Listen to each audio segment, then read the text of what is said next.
So the title of the essay is Translation Studies, that is the emergence of a discipline. So in previous essay, we observed how the relationship of comparative literature and translation began and how did the translation actually started to be considered as a distinct discipline of study. This essay, as the name suggests, emphasizes on translation as a discipline of study. It portrays different ideas and opinions on how translation needs to be carried out in practice and what may be the challenges it would face.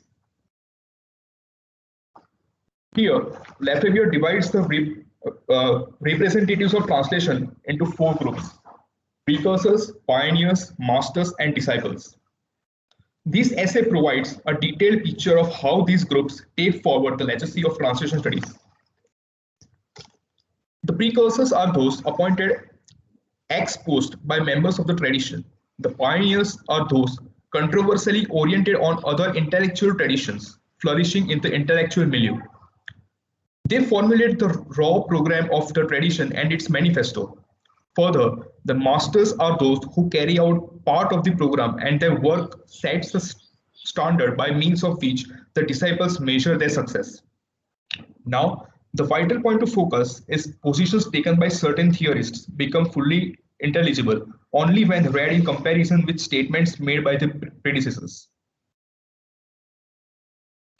Focusing on the great precursors, it is to be observed that the tradition of translation has never been refuted or overturned by rival paradigm. Lefebvre may have presented a survey of great precursors in a field of scholarship, which in the 1970s was already opening up into a new discipline with a separate identity. However, there was no systematic whole theory on translation studies. People had only presented fragments of various theories. Without a theory, there were multiple problems like understanding the text that seemed distant and antiquated with its exalted imagery and a convoluted synthesis. For Schleiermacher, this was a mechanical activity, as in whether the text should have paraphrase or imitation. Just like what we discussed in last essay, whether the translated text should be considered very different and distant from the original, Schleiermacher has explained what can be the two approaches of translation that the reader should not feel the distance of being a foreign reader. First, paraphrase, that strives to conquer the irrationality of languages, but only in mechanical way, that is to reduce the words from original text to translated text. On the other hand, there is imitation that submits that one cannot get a copy which would correspond to the original precisely in all its parts, but only come as close to the whole. As Schleiermacher was probably the first scholar to distinguish clearly between paraphrase and imitation, he provided a central maxim. Further, Lefebvre explains that either the translator leaves the author in peace by moving the reader towards him as much as possible, or he moves author towards the reader as much as possible. If any one of these is not done properly, then the author and reader would never meet at all. To be able to move the reader towards the author by bending target language to create deliberately contrived foreignness in the translation through the use of archaisms. That was the meaning of the maxim. There are two maxims for this. First, that requires that the foreign author should be brought across that we can look on him as ours. Second, we should go across and adapt ourselves to its conditions and its peculiarities. So, there can be one middle way to figure out this. In 1680, John Dryden had distinguished between metaphrase and imitation. Metaphrase is like word for word translation, and imitation represents a loose approximation of an author's emotions. So, Lefebvre finds between these there is paraphrase, which expresses the sense of the original without being enslaved by the words. And Dryden also came out in favor of paraphrase. Later in the 19th century, to extend the horizon of interest to literatures outside of Europe, Goethe presented the tripartite model, also known as the epochs of translation. Lefebvre calls these epochs as an evolutionary component depending on the stage reached in the relationship between source literature and target literature. The first acquaints us with foreign countries on our own terms. A simple prosaic translation is best in this respect.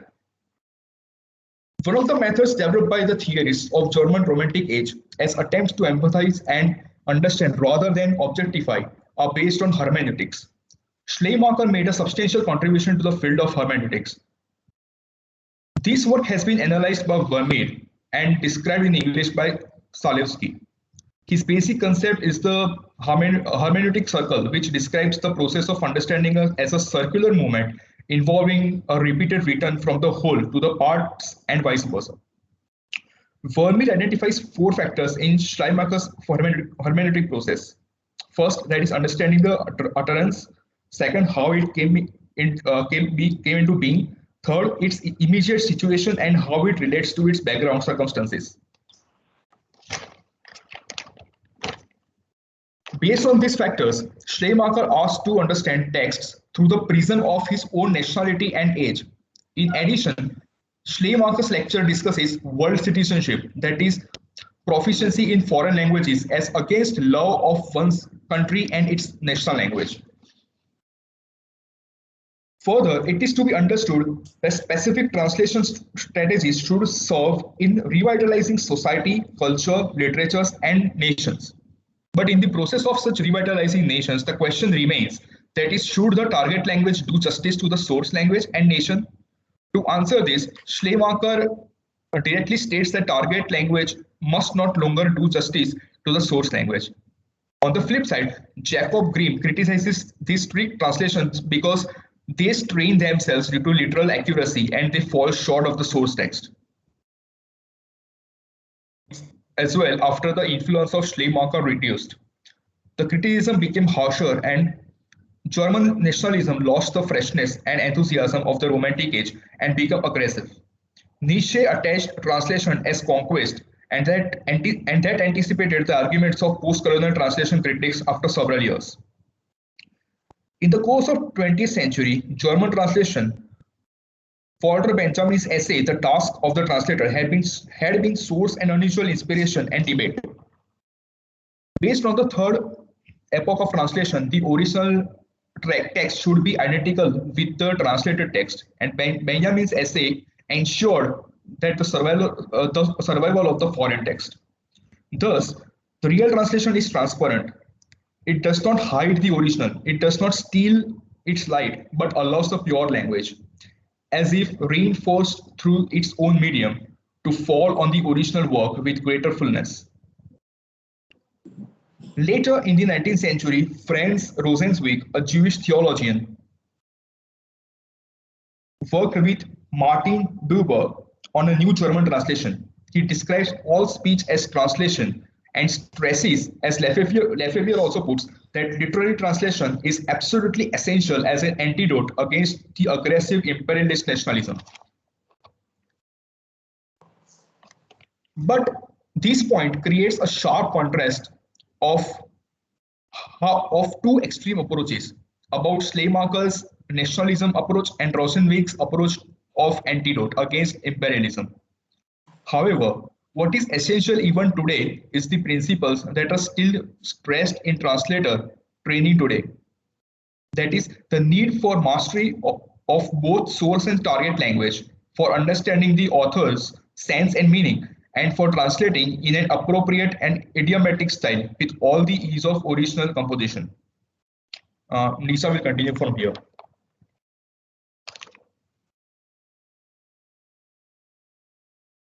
Yes.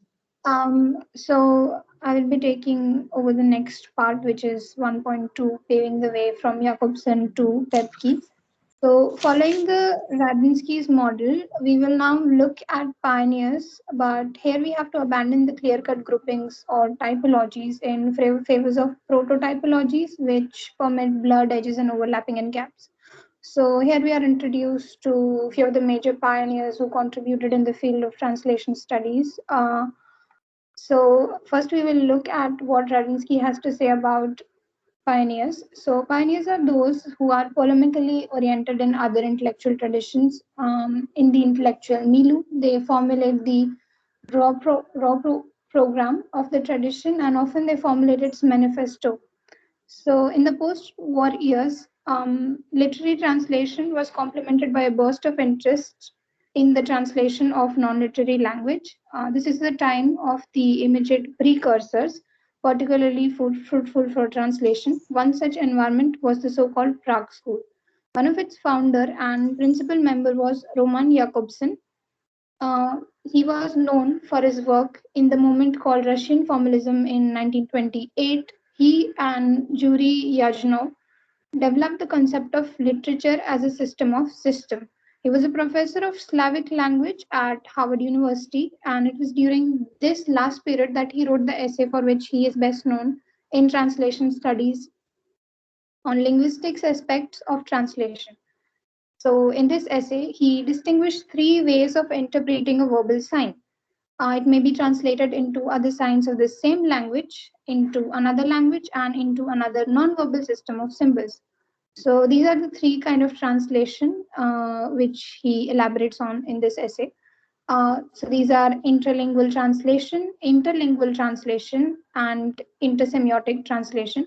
Interlingual translation or rewording is an interpretation of verbal signs by means of other signs of the same language.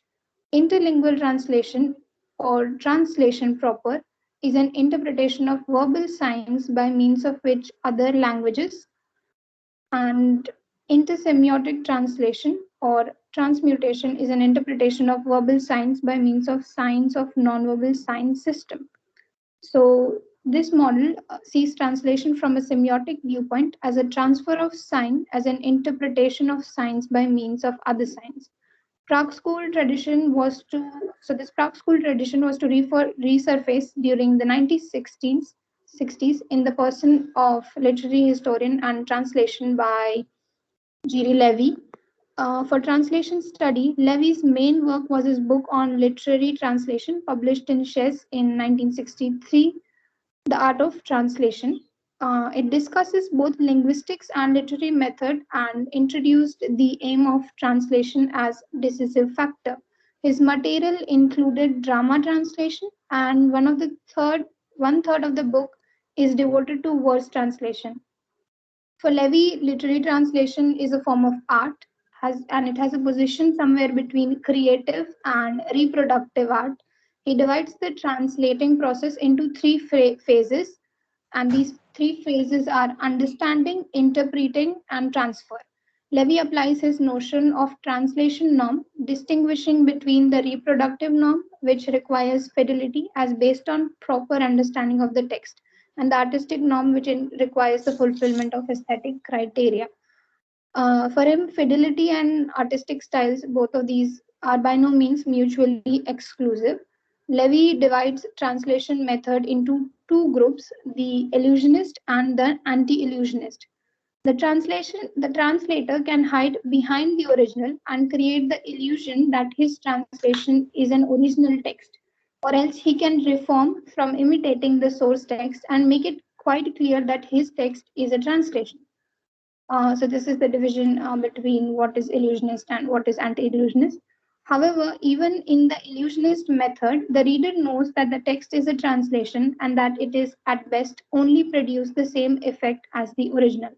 A literary work only has social relevance as work of art when it is read, and the reader always understand it from the viewpoint of his own period of time. His own period of time. So in translation, the material undergoes a change in all three subjective transformations by the act of reading, the remodeling of reality by the author, the visualization of the source text and its verbal expression by the translation, and finally the image that arises in the mind of target reader.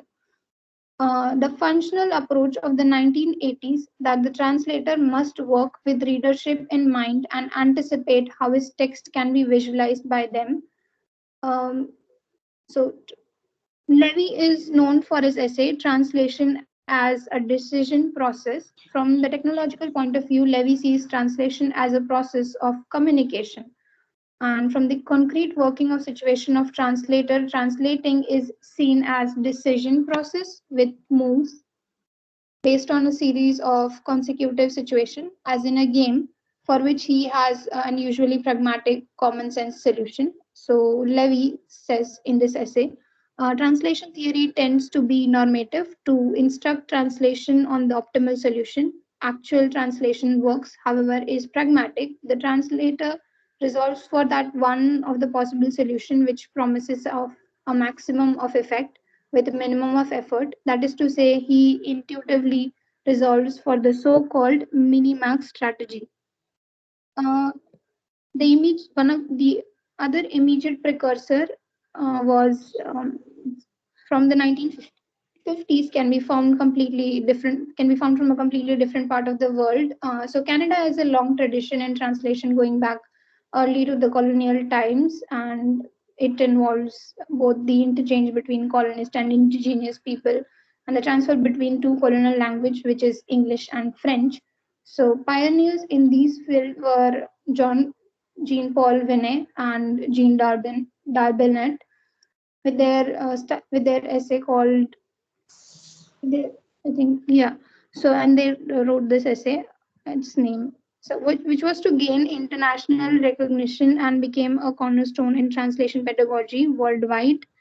So, Vinay and Darbinet concentrate on what they called genus difference of the two language, which was English and French. So, what is remarkable about their approach to translation is that it is based not only on isolated words or signs from the language system, but on genuine parallel text in concrete situation, which is to later to become an invaluable tool in translator training and translation practice. Vinay and Darbinet concentrate on transposing structures as shown contrastively in a language pair, and they call their approach stylistics, and many of their observations still have a direct bearing on translation practice. Language structure should be trans so what they say is that language structure should be translated with respect to the communicative situation in which they occur. It is the situation and not the sign or item in the language system which determine their own notion of equivalence. The next pioneer is Eugene A. Nida. So he was concerned. So Eugene A. Nida was a seminal. Eugene A. Nida. Yeah, I'm so sorry. Yeah, Nida works for the American Bible Society, which he joined in 1943, which concerned translation into indigenous language, leading to an approach closely involved with anthropology and questions of culture. Edward Safir and Benjamin Lee Worf, these two scholars viewed language as the direct expression of culture, and their names are known above all for the Sapir-Whorf hypothesis and or the principle of linguistic relativity, which means that thought does not precede language, but on contrary, the structure of language conditions the way its speakers think. So Nida describes language like the Scopus theorist after him as an integral part of culture, words being symbol of cultural phenomena, as these symbols differ between culture and hence languages. Translation cannot consist in providing exact equivalent of word in the source language, but rather uh, I quote from the essay, translating consists in reproducing in the receptor language the closest natural equivalent of the source language message, first in term of meaning and secondly in term of style. So Nida's differentiation between formal and dynamic equivalence. Formal equivalence seeks to reproduce SL surface structure as exactly as possible, whereas dynamic equivalence focus on evoking a similar response as in the source language. Like Levy, Nida developed three-step model for translation, analysis, translation, and restructuring, but based on a completely different approach deriving from transformational generative grammar. In 1996, he was profiled by Language International as the patriarch of translation study and a founder of the discipline. Three editors, then there are three editors, that is Otto Kate, Kurt Jaeger, and Albrecht Newbert, so these three are the editors of an essay called Essay on Translation Study, and these, along with their other colleagues, become known collectively as the Leipzig School. So the Leipzig school was also considered a major contributor in the field of translation studies. So first scholarly conference, its first. So Leipzig also had the merit of hosting in 1965 what was probably the first scholarly conference devoted to translation studies. So Leipzig publication contained a great deal of pioneer works, and these applies particularly to the writing of AutoCAD. So AutoCAD is one of the major pioneers who will be discussed in this essay, in this particular section.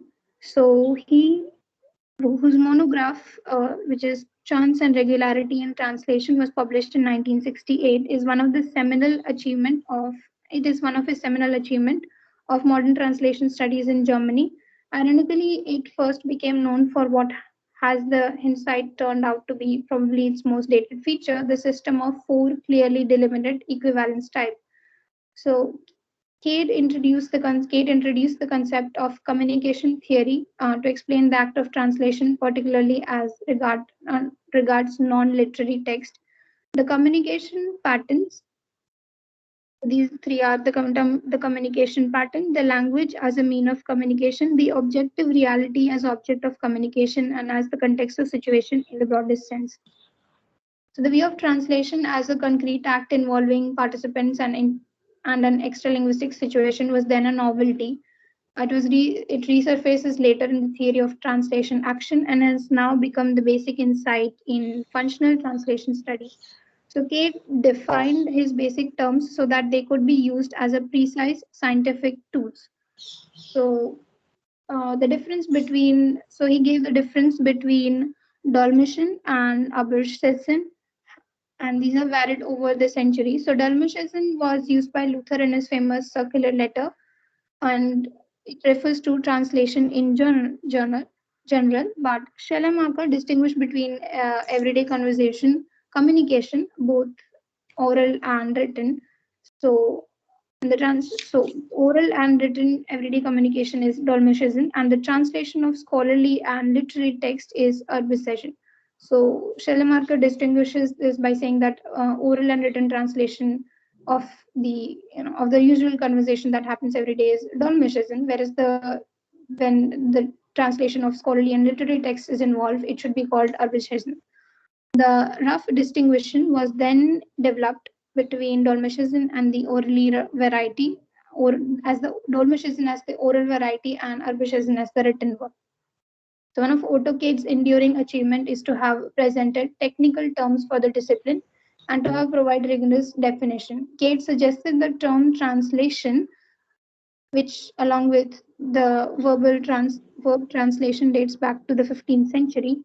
The performer of the act involved is the translator. So what he says is that the performer of the act is the translator and its product is the translate. In accordance with the spirit of the line, Kate defined translation as the process of recording from L1 to L2, and the two subdivision of translation, Ubersarin and Dalmatian, are defined as follows. So he says that the translation, which is arbitration, is the rendering of source language text that has been preserved and which is preserved in writing and hence permanently available or can be repeated at will in target language text, which can be checked by any time and can be repeatedly corrected. So this is mostly for the written text which were translated, and Dalmatian is interpretation. So the rendering of a source language text which is presented only once in a target language text, which can only be checked to a limited extent, which is due to lack of time, can hardly be corrected. So he further developed the theory of the idea of Schleiermacher about the translation and about Urbicession and Dalmatian. So it is significant, however, that Kate successfully ruled out the term translationswissenschaft or linguosemiotic discipline, which could not cover all the aspects of translation.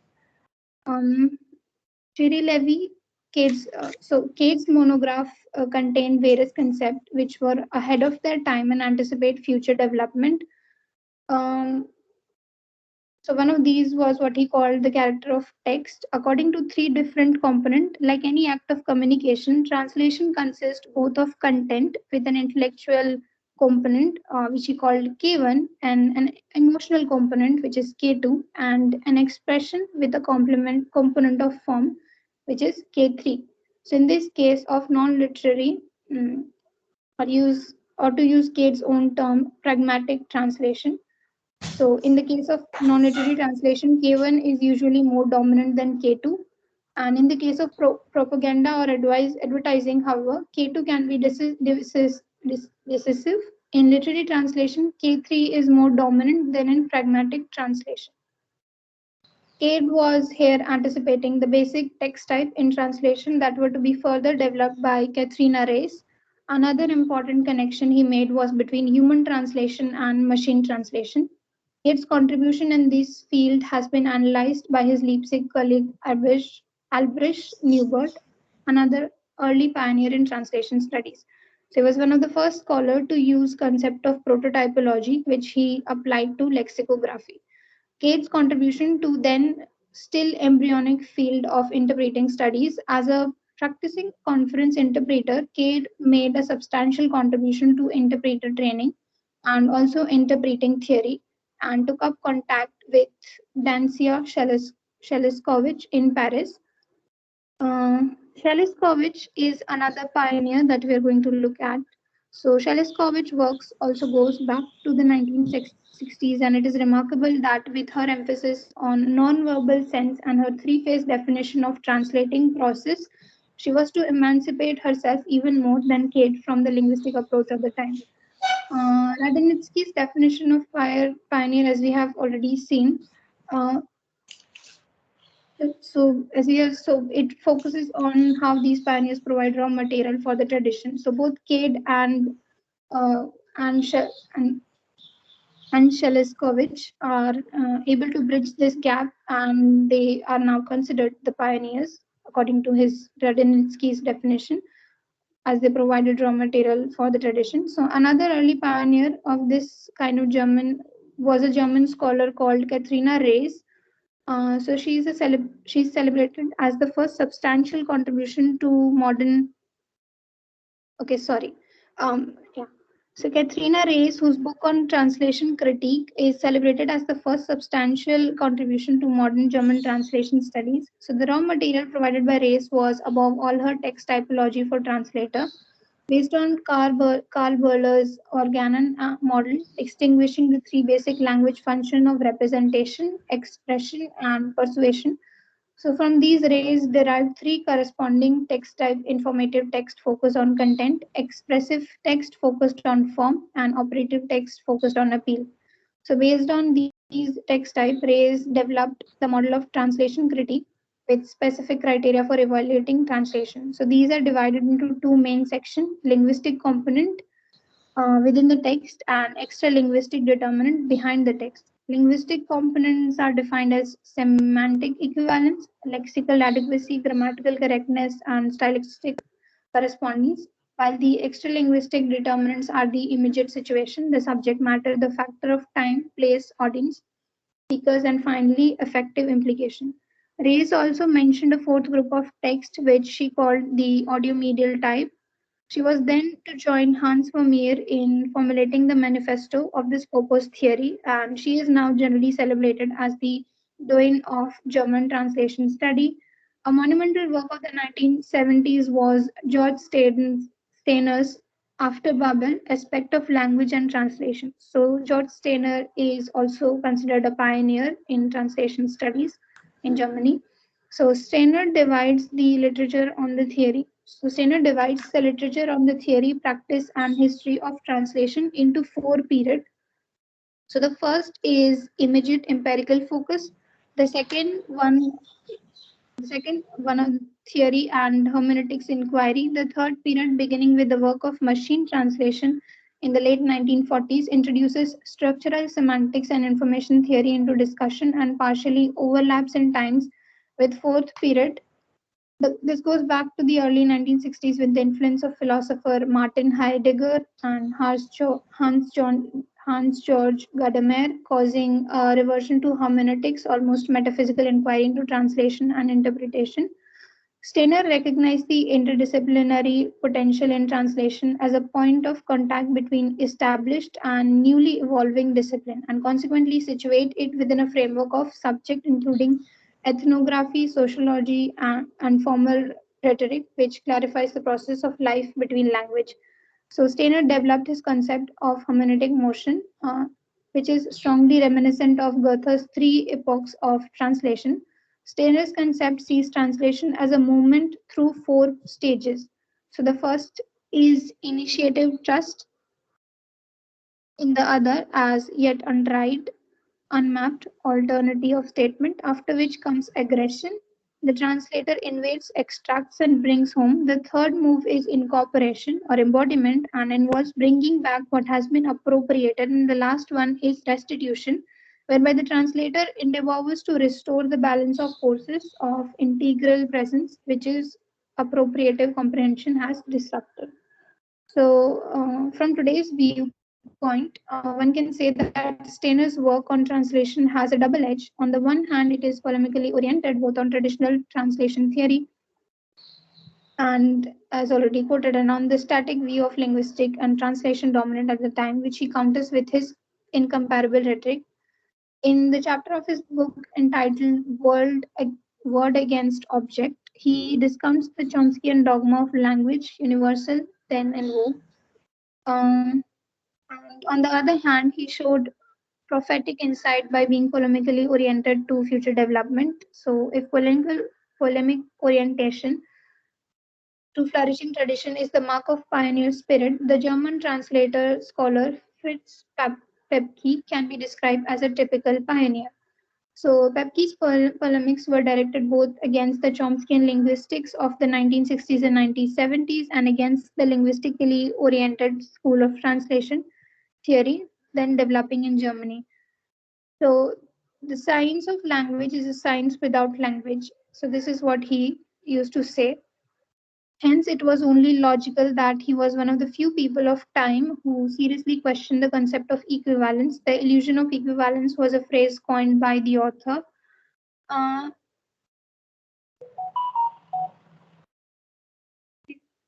so, um,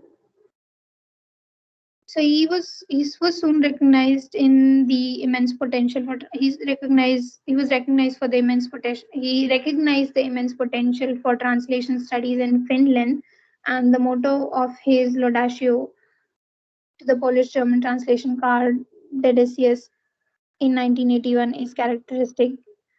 Behind old language is the unutterable. So he was one of the first people of his generation, however, to emphasize that translation is not just a matter of language or languages.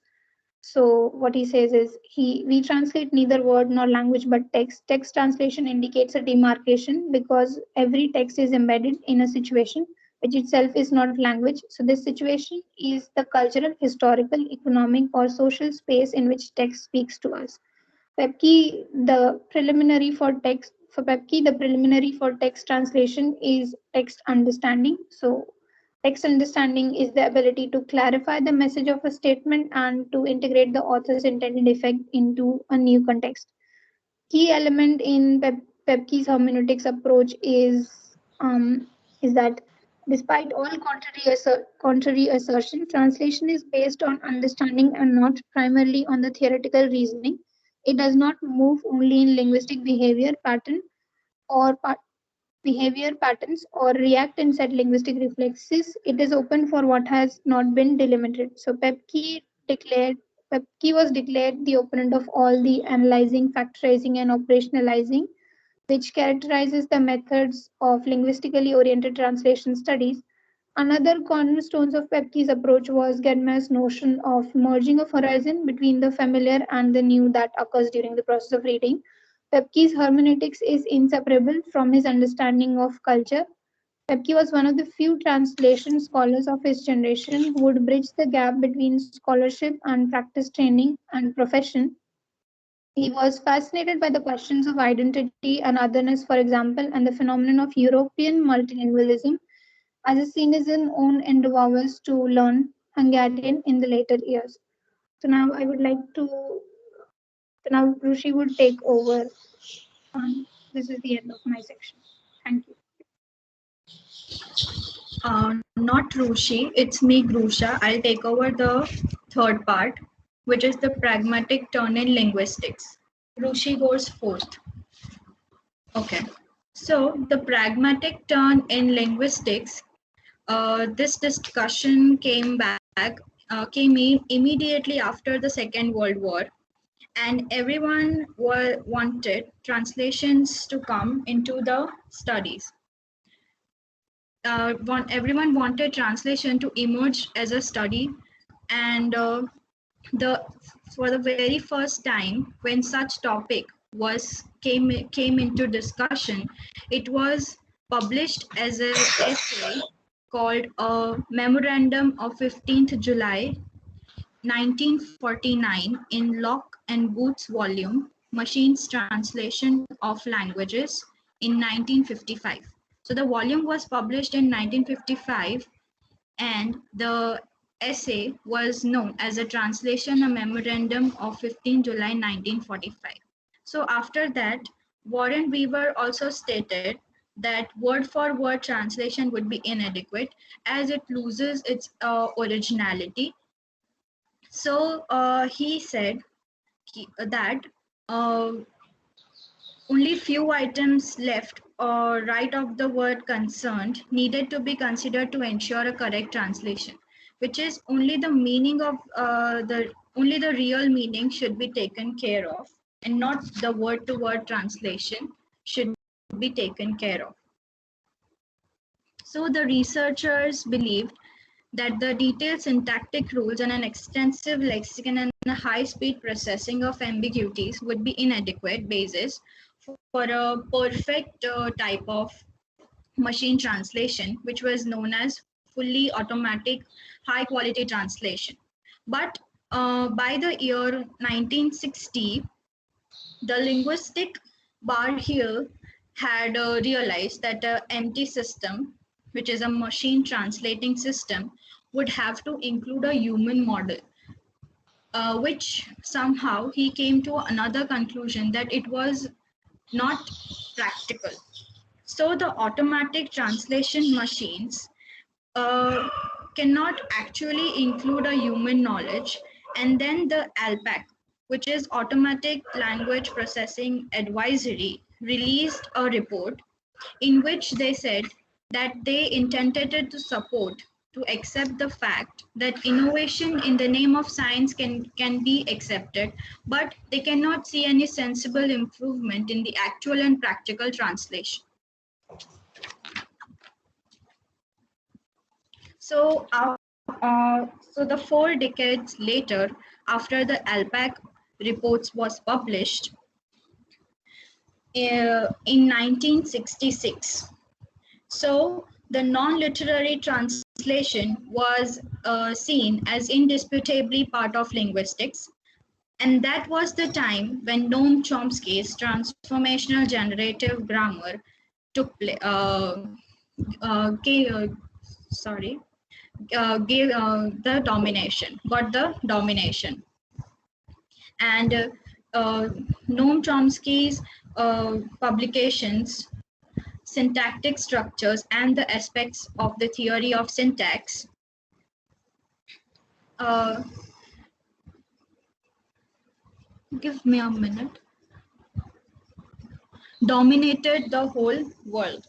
And it was the first time when introduced the someone introduced something in the translation studies which paved a great wave in translation studies. So the Chomsky offered a system of language analysis in terms of a specific rules that ideally generate the grammatical sentences.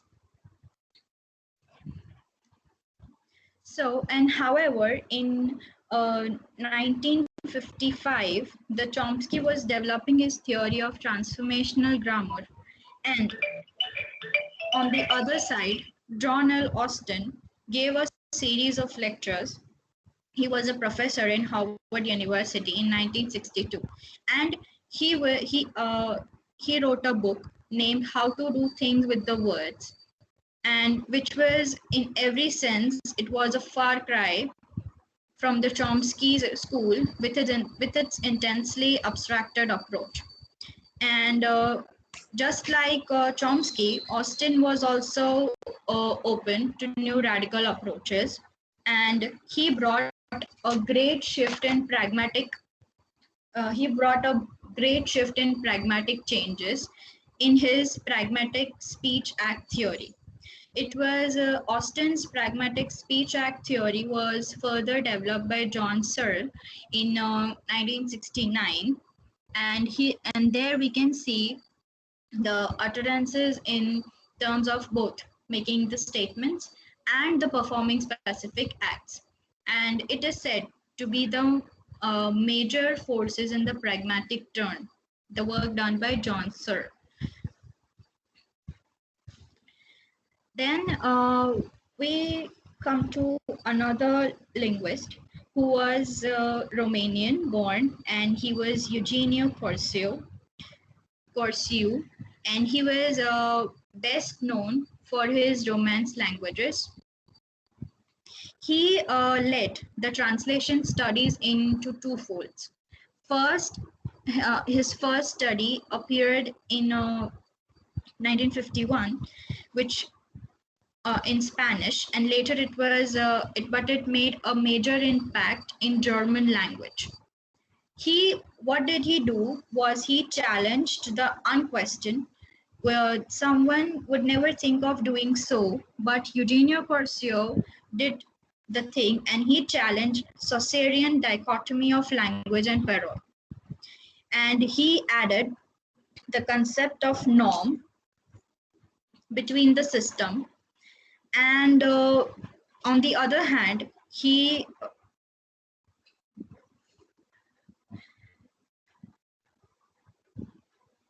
was strictly referring to the concept of norm and the text or the discourse on the other. So this was what he was doing, and the norm is hence far more dynamic than the system and changing with time and varying regionally. The Corsio's second contribution concerns the literary language and again revolves around the notion of the norm. So Corsio's Corsio focused on the norm, and he gave his two major discoveries within translation studies. The first was he questioned the Saussurian dichotomy of language and parole, and second, he gave an essay named Thesis on the topic of language and poetry. Now, he gives an important perspective towards poetry in 1971, that he states that poetry is not to be considered as a deviant language.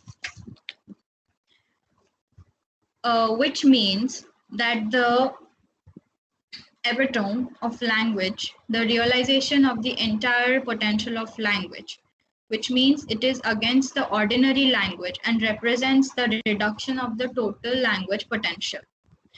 Now comes the Swiss linguist Ernst Leslie. He was a known pioneer empirical studies at the English department of the University of Zurich. He paved the way for future approaches to the translation studies. And he gave his studies, and he worked in a topic named contrastive lexical semantics. His approach was basic to the operational definition of the meaning, which he gave in 1953. Leslie gave a definition of the word which is somehow adequate, which is only adequate, that if it names all the conditions relevant for the use of the word concerned, but on the other hand, nothing beyond these conditions. A definition is therefore both maximum and minimum at the same time. This definition proved to be very important during that time, and Leslie also gave condition of use, which is a concept quietly associated with his Zurich school. Now, they were a cornerstone for the first empiric semantic studies, and then it soon it was soon very clear that connotative, emotive, and evaluative elements are sometimes basic to the meaning of the word. But above all, the semantic contents of the word, and in particular structure of semantic fields, vary considerably from one language to the another.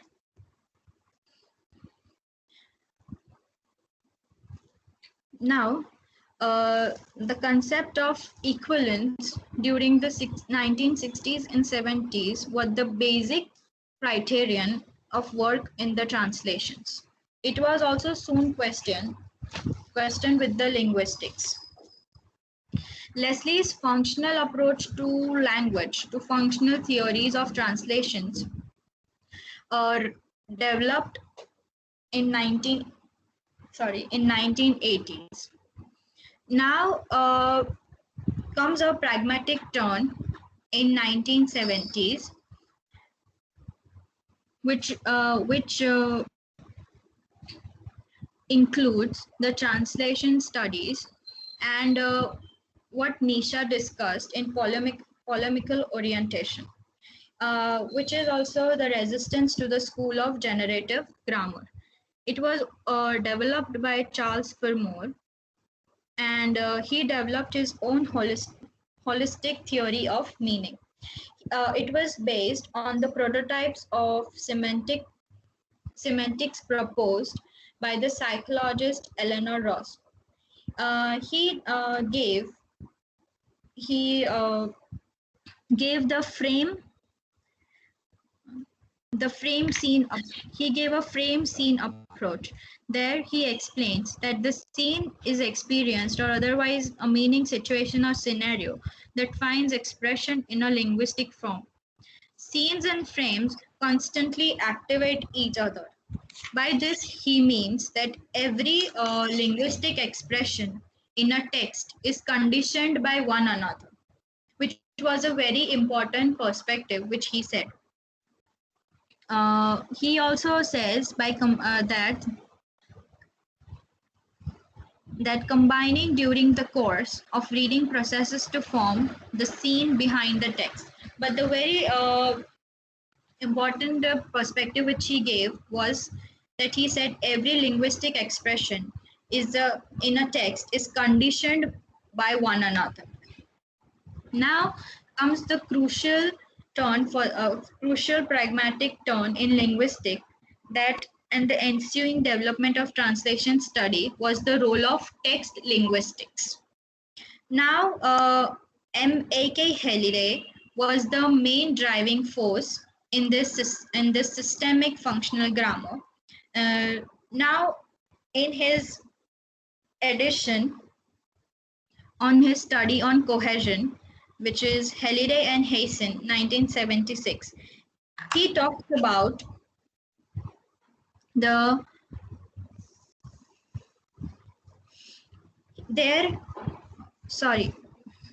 now in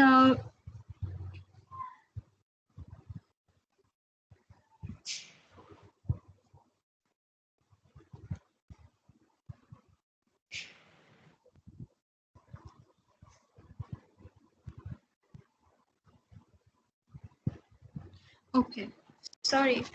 The Robert de Burende and Wolf Dresser, they gave a 7 criteria of textuality, which is known as a communicative occurrence. They gave 7 criteria of how text linguistics should be prepared. The first is coherence, then cohesion, intentionality, acceptability, informativity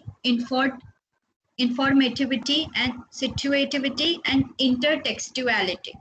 These are the 7 criteria of text linguistics,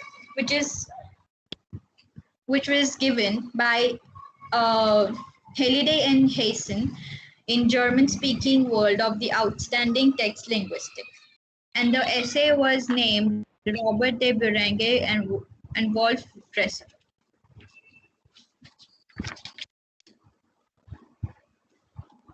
Now, their definition of the literary text whose world bears a systematic alternative relation to the accepted version of the real world. It has provided an essential point of comparison and differentiation between the literary and the other translation. Now, the pragmatic turn in linguistic is reflected as a speech act theory, which was given by psychologist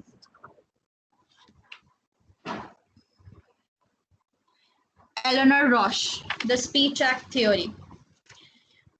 And the functional approach to language with the inclusion of its social and communicative aspects clearly indicated the general trends of the 1970s.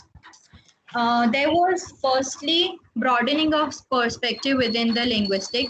Secondly, they broke down the barriers, and the first led to the reorientation of the isolated concept of the linguistic, which is the abstract concept, and it led to a holistic notion of the text as part of the world. Now the second trend, which was the breakdown of the barriers, it led to an invaluable process of cross-fertilization, whereas the study of language was eventually enriched from the anthropology, philosophy, sociology, and psychology. This is what we have in our pragmatic turn in linguistics, and which paved an important way towards our translation studies. Now, Rushi will move forward. Thank you.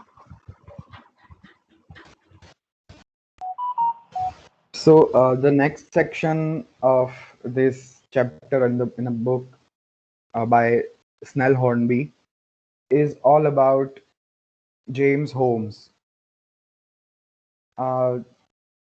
James Holmes is a central pioneer in translation studies as we see today, which is modern translation studies. James Holmes was born in 1924 in America, and then he moved to Netherlands in 1940s. According to Hornsby, Holmes attained bilingual and bicultural translator status, which was frequently discussed but hardly practiced. He was also a poet and a very seminal translation scholar.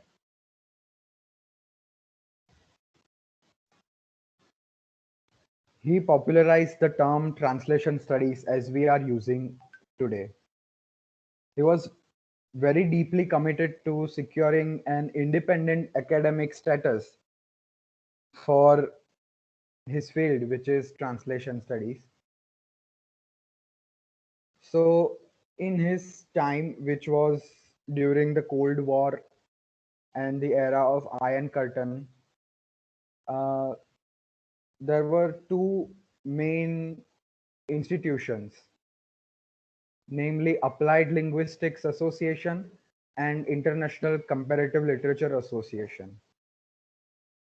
And the translation studies associated with these two associations were non-literary translation, which was thought to be a subdivision of Applied Linguistics Association, and literary translation field, which was thought to be a part of International Comparative Literature Association. And this structure was rigid at the time.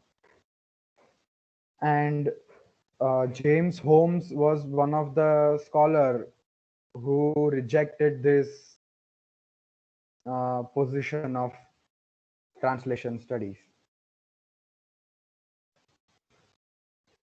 Um, a seminal paper given by Holmes in 1972 in the translation section of the Third International Congress of Applied Linguistics held in Copenhagen in August 1972, entitled The Name and Nature of Translation Studies. The author, which is Holmes, gave kind of a map of an empirical disciplinary utopia. And he also gave some of the impediments in the way of the discipline development. But Snell Hornsby says that from today's point of view, the paper is a visionary blueprint of the future discipline. And although it was not very popular at the time, but later in 1988, it became a crucial text to study the development of translation studies.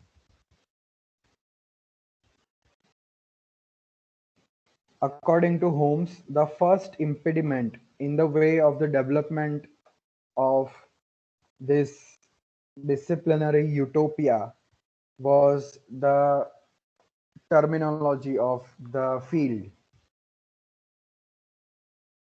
Um, Holmes rejects the vague terms like art, craft, or principles of translation. And at the same time, he also rejects the more learned terms at that time. At that time, these learned terms originated outside English, mainly German. Uh, Translatology was once considered, but Holmes rejects this because it is very abstract in its connotation, and it does not include descriptive translation or descriptive studies of text. The other names, which were also in German, were Übersetzungswissenschaft and Literaturwissenschaft. By Wissenschaft, uh, it may mean science in German, but by science we mean particular studies which does not include arts and humanities. So Holmes also rejects this terms and instead gives translation studies as an option, which does not include interpreting studies, but it also grew alongside translation studies.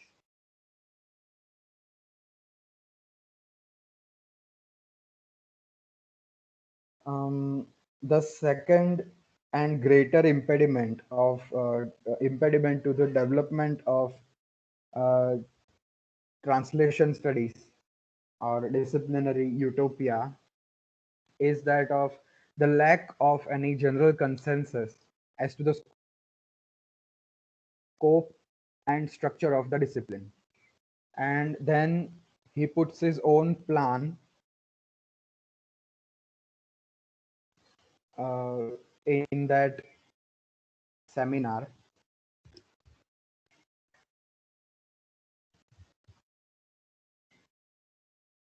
which is today basic material for introductory university course.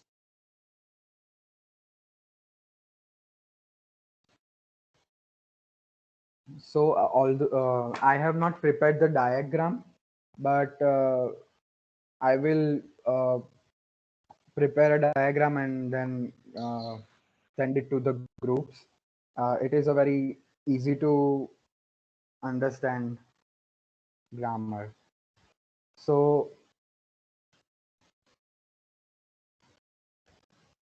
there is a macro structure of empirical translation studies. So Holmes divided this translation studies into two main components: pure and applied. So in applied, there were three components: translator training, translation aids, and translation policy and criticism. In translator training, he mentioned teaching methods, testing techniques, and curriculum planning. In translation aids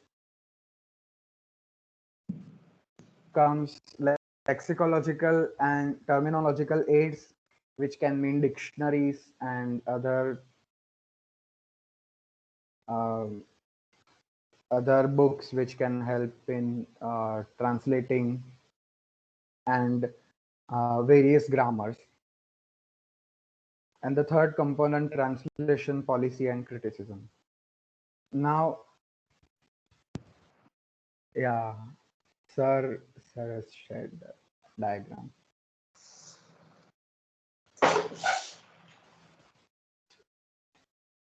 Yes, continue. And under the component pure, there are two disciplines, theoretical and descriptive. Now, in descriptive translation studies, in short DTS, according to Snell Hornsby, it is now equivalent to literary translation studies. So there is, in modern terms, there is no great distinction between these two terms. And in descriptive translation studies, there are three other components. One is uh, product-oriented theory, process-oriented theory, and function-oriented theory. So in product-oriented theory, uh, there are comparative surveys, corpus analysis of texts, translated texts, and Holmes gives a very ambitious proposal at the time, which is also part of product-oriented theory, which was um, general history of translation. It is vast field of study, and at that time, it was considered as very ambitious. This product-oriented theory was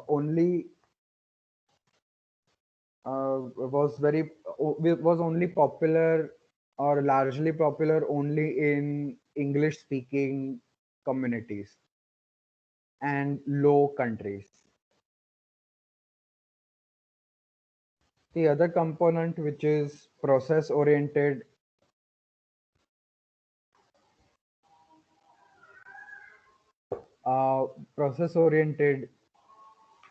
component, was mainly popular in process oriented and function oriented component were popular in Germany and Finland. They were interested in thinking aloud protocols and investigating what takes place in the black box of translator's mind. The few scholars which studied this process oriented theory were Krings, Jacqueline, Trikonen, Condit, Honig, Lorscher and function-oriented theory scholars were Honig, Kussmaul, Nord, to name a few. Now, the theoretical branch is divided into general theory on the one hand, where Hans Vermeer's Scopus theory comes in mind. Now, Scopus theory by Vermeer. I will not elaborate on the theory, but this Scopus theory is it implies that there must be a purpose behind any action. So translating is also an action. So by translating, we are also the act of translating is also steered by a purpose. So there must be a purpose behind a translation as well.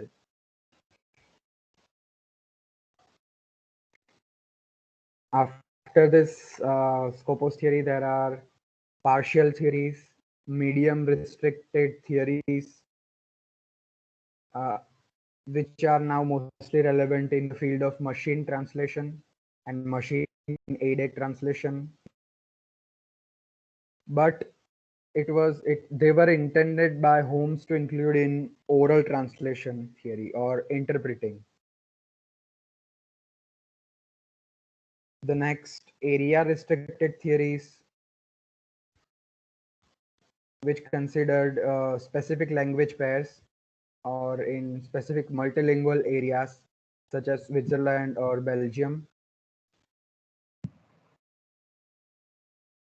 The next is rank restricted theory, which focused on sentences or words which are today less interesting, and Holmes himself encouraged the development of rank-free theories.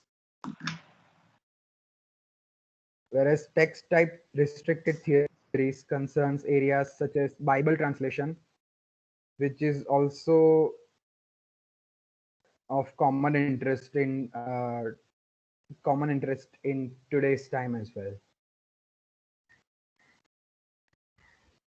Then neglected areas of translation studies are stage and screen, which over the last 20 years have experienced great boom.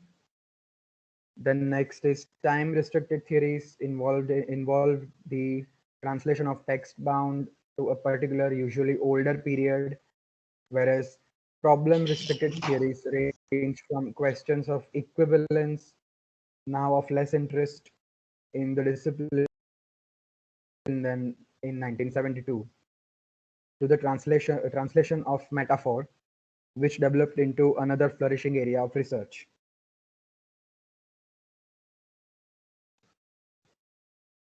These three categories, theoretical, descriptive, and applied, these three fairnesses of the entire discipline, Holmes saw their relationship as dialectical. So each branch provides material for the other two. So it is not like three very separate branch of studies, but they are also interdisciplinary in a sense.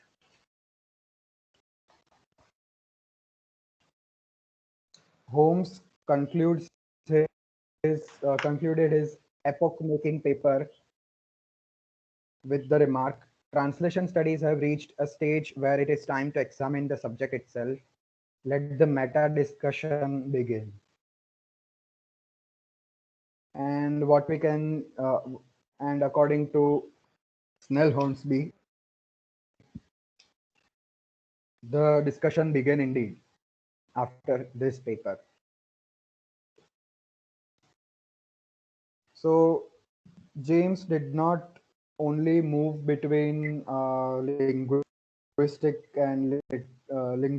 and literature, but he managed to establish a vast network of scholars through conferences, congress, and colloquia. And this group of scholars were very influential in literature studies.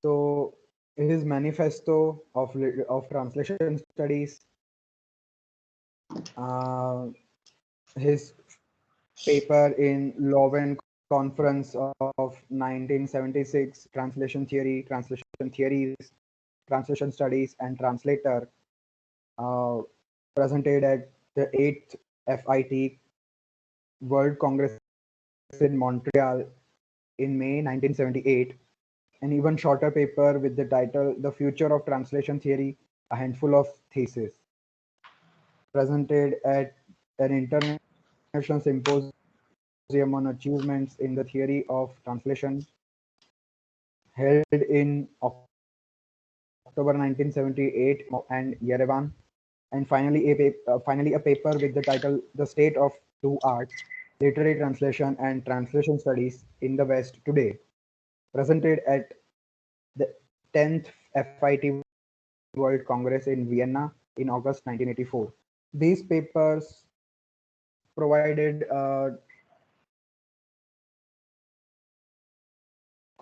context, a reference to the later generations of translation scholars.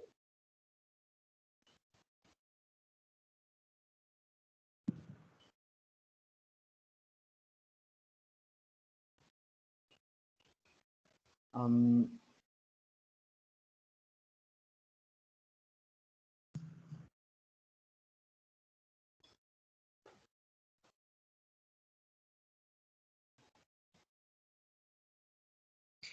so, according to Snell Hornsby, Holmes's most significant achievement is to bring this group of scholars, namely Itamar Ibn Zohar from Tel Aviv, Israel, Anton Popovich from Nitra, Slovakia, Susan Besnet from Warwick, England, and of course various colleagues in the Low Countries.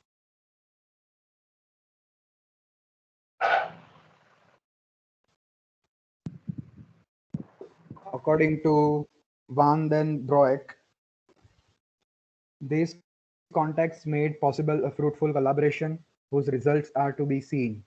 A succession of three international colloquia at Leuven in 1976, Tel Aviv in 1978, and Antwerp in 1980, respectively, were the direct result of these contacts.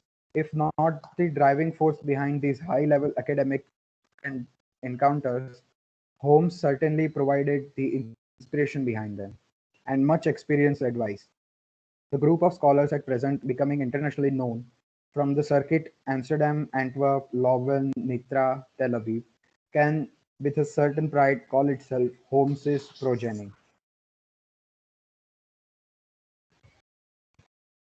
So Holmes was very concerned with the communication between scholars in the West and behind the Iron Curtain.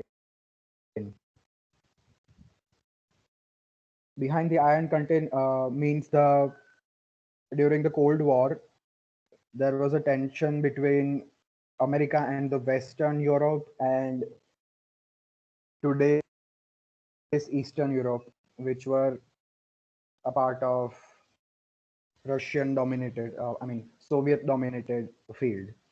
So there were a clear boundary, which is called Iron Curtain, between Western Europe and Eastern Europe and some part of Soviet Union.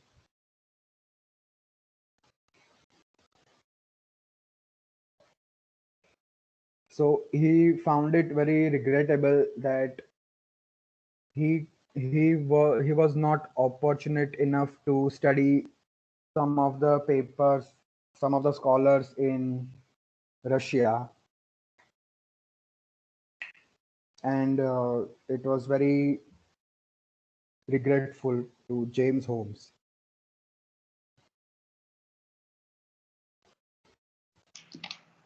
Holmes's lecture at the FIT World Congress in 1984, The State of Two Arts, Literary Translation and Translation Studies in the West Today, dedicated to the memory of Popovich.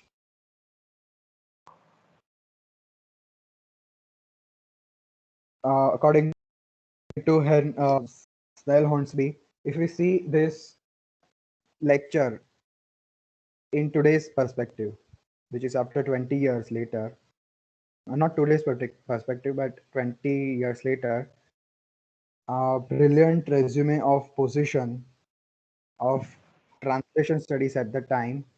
It first sums up the sad position of the literary translator and the then prevalent policy of publishing houses. According to Snell Hornsby, it is not improved over the last 20 years as well.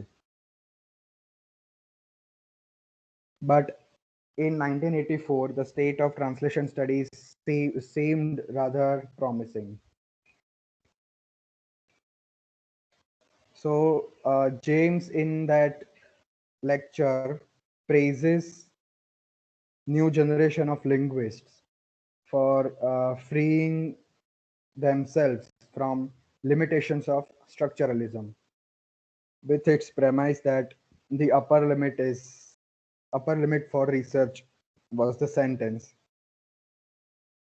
and changing the paradigm into world of communication, text, and discourse. However, he criticized literary scholars because he thought that there is not really a disciplinary paradigm at all, but rather a far too rapid succession of fashions and frills of the moment, from new criticism to literary structuralism to literary sociology to post-structuralism to reception studies to deconstruction. The only thing that most of those modish approaches have shared has been that the literature of a cultural area is a question of a corpus of text that has been canonized. That is to say, accepted by the community as of high literary worth, and that the task of the literary scholar is to develop methods for the better understanding of texts in the canon. This is a clear example of quote unquote polemical orientation to the then flourishing tradition of literary studies. And Holmes openly challenges this trend of concentrating on the canon.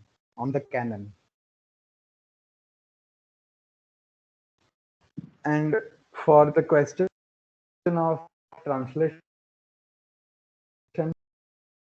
he feels more inclined towards the approach of deconstructionism. He continues by describing the new conceptual framework of the polysystemic approach championed in Tel Aviv by Itamar Ibn Zohar and his colleagues, praising it as an alternative to the traditional dogma and as a better model for the study of literary translations.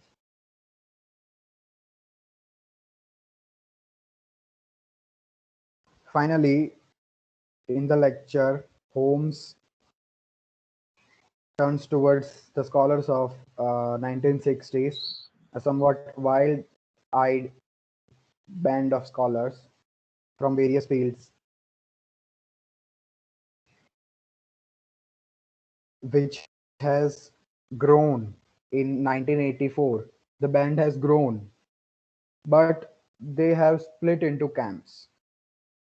So there is a great divide between two camps.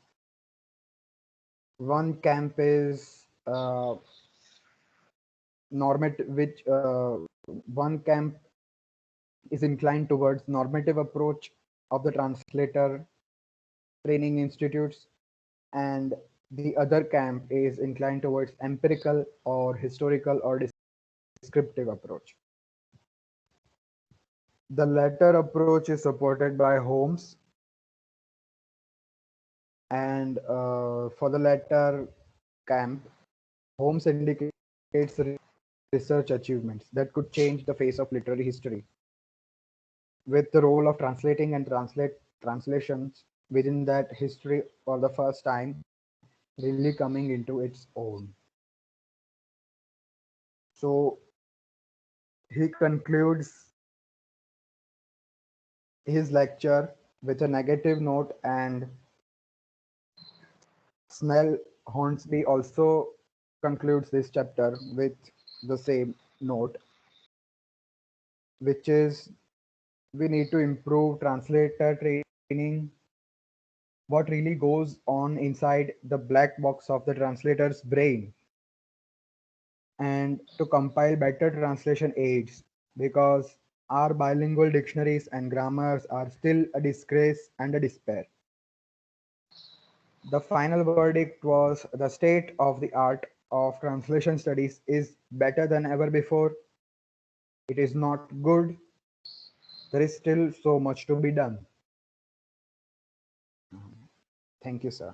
That's all. Yeah, good. So all of you have given a quite comprehensive overview of this longish essay, but it's very important because whenever we study a discipline, we study as students, our interest lies in the history of the discipline as well. Just like history of discipline in English studies, discipline of comparative literature and its history that we acquainted ourselves with.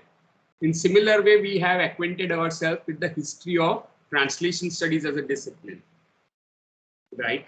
So we have overshot the time, and that's why I think we will talk about the details tomorrow.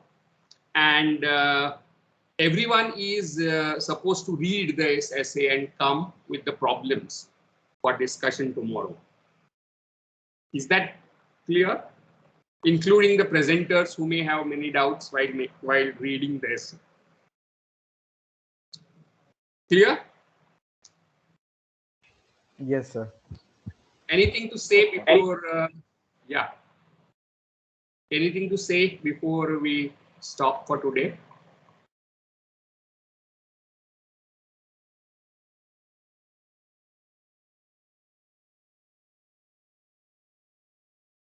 Okay. So we meet tomorrow for discussion on this essay. Right. So have a good day today.